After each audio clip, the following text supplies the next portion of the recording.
Bonjour, j'aimerais pouvoir vous parler un petit peu de mon utilisation d'iPad.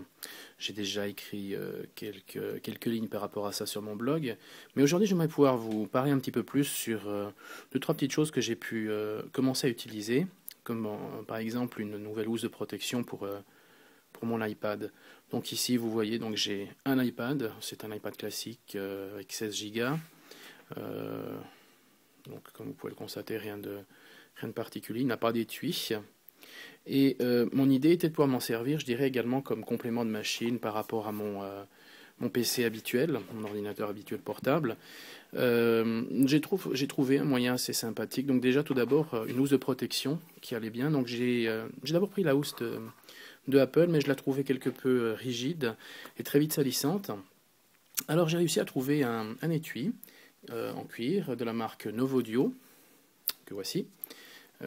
Qui vient donc avec une sorte d'élastique et une pochette intérieure dans laquelle on peut avoir donc carte de visite. Ici on a un support qui nous permet justement après de pouvoir faire tenir l'iPad dans une position de travail. C'est tout en cuir avec de l'alcantara à l'intérieur, c'est d'excellente qualité. Donc je vais juste glisser mon iPad à l'intérieur, c'est fait. Donc comme vous pouvez le voir, il s'encastre parfaitement dedans. Très bonne matière, extrêmement propre, extrêmement sympathique. Et donc pour assurer la fermeture, on a cette espèce de petite bande élastique. Et voilà. On peut voir effectivement que les ouvertures sont prévues pour permettre donc la connectivité et laisser tout passer correctement. Donc très bel étui, très belle facture, on peut dire, effectivement, c'est extrêmement pratique et agréable. Donc comme je vous l'avais mentionné avant, on a ici donc cette espèce de rabat en fait qui permet de retourner en fait l'iPad de cette façon.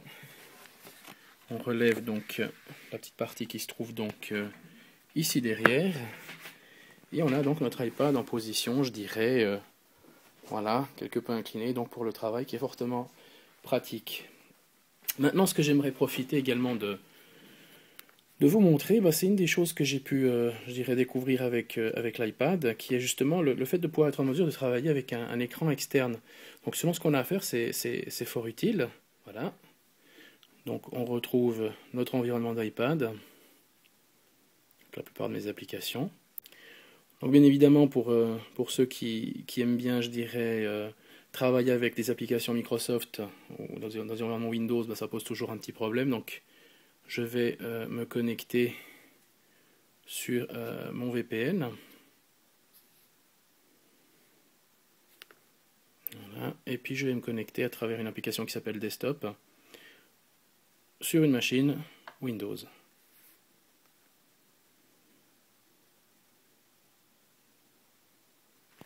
Donc voilà. Vous avez sûrement déjà dû voir des vidéos sur YouTube qui montraient l'utilisation d'un environnement Windows 7 à travers l'iPad. Donc ceci est typiquement un exemple. Donc redirection audio, redirection vidéo, et on peut retrouver la plupart des applications standards, voilà, comme par exemple ici PowerPoint 2010, voilà. Donc aucun problème avec ça, ça fonctionne sans souci. Ainsi que la plupart des applications, puisque je suis en fait que sur un bureau Microsoft Windows 7 déporté, qui est visible ici. Alors effectivement, quand on est en déplacement, ça peut être intéressant, mais comme vous le savez, on peut brancher un clavier Bluetooth avec l'iPad. Je ne l'ai pas encore, je vais tâcher de pouvoir m'en trouver un pour une prochaine vidéo. Mais on peut également, en utilisant ce câble-là, qui est donc un câble standard de branchement avec une sortie VGA, je vais pouvoir le brancher sur un écran externe. Donc on va faire l'opération. Tout d'abord, je vais sortir du bureau. Voilà. Je précise, je n'ai pas encore eu le temps de vérifier si ça fonctionne avec un iPhone 4. Semblerait-il qu'il y a des possibilités, je testerai, mais ce n'est pas garanti. Alors, voilà, c'est branché. J'ai juste posé un instant, faire une pause avec la vidéo pour câbler c'est fait. Donc voici. Je vais repartir sur mon application de tout à l'heure. Donc, je lance. Et voilà. Je suis sur mon bureau Windows. Donc là, je me suis connecté ici. Donc j'ai le tracker au niveau souris qui se trouve sur la tablette. Mais par contre, eh bien, je l'ouvre directement et je peux être en mesure de travailler à distance. Donc ça me permet d'avoir effectivement une excellente flexibilité pour le travail. Donc voilà. Donc voilà. Grossièrement, ça me permet d'avoir un bureau totalement déporté, comme vous pouvez le constater, au niveau Windows, et donc de travailler avec mon iPad, comme si je serais avec mon PC. Donc, prochain test avec un clavier Bluetooth, le clavier iPad Bluetooth. Donc, on peut utiliser également des claviers qui sont aux normes HID pour se connecter dessus. Il y a une liste de compatibilité disponible sur le site de apple.com. Mais voilà, depuis là, donc je peux être en mesure de travailler comme si j'étais assis sur mon PC et de faire la plupart des opérations qui m'intéressent avec les programmes que je souhaite. Et comme vous pouvez le voir, donc là, je suis en connexion Wi-Fi normale avec un tunneling VPN pour protéger ma connexion, mais ici, donc, je peux être en mesure de commencer à travailler. Et donc, voilà, j'ai le clavier.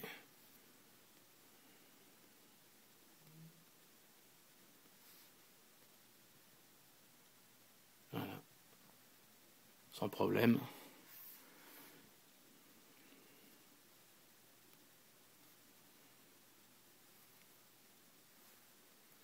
Voilà, donc ça c'était une petite explication que je voulais apporter au niveau de mon utilisation. Je trouve donc que le principe du câble étant extrêmement pratique, cet étui donc également le plus approprié.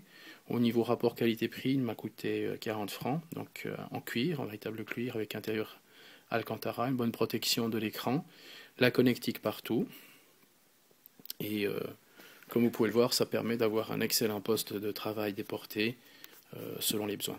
Voilà. Merci d'avoir regardé cette vidéo.